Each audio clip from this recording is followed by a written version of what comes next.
அஸ்ஸலாமு அலைக்கும்.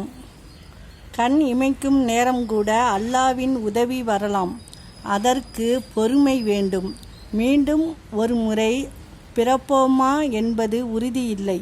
நாளை என்பது நம் கையில் இல்லை. இருக்கும் வரை அனைவரிடமும் அன்பாய், பாசமாய், நட்பாய் இருப்போம். ஏன் என்றும் தெரியாமல் பிறக்கின்றோம். எதற்கு என்று தெரியாமல் இறக்கின்றோம். நடுவில் வாழத் தெரியாமல் வாழ்கின்றோம். நடப்பதையெல்லாம் நன்மைக்கே என நினைத்து வாழ பழகிவிட்டால் மகிழ்ச்சியை நாம் தேடி செல்ல வேண்டியதில்லை. மகிழ்ச்சி நம்ம தேடி வரும்.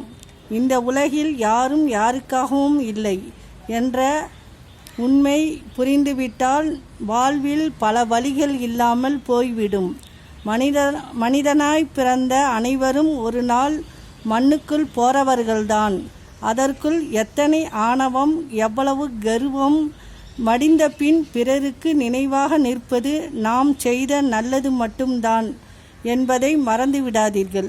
மனிதர்கள் விசித்திரமானவர்கள். நல்ல தருணங்களை கைபேசியிலும் கசப்பான தருணத்தை மனதிலும் வைக்கின்றனர். அஸ்ஸலாமு அலைக்கும்.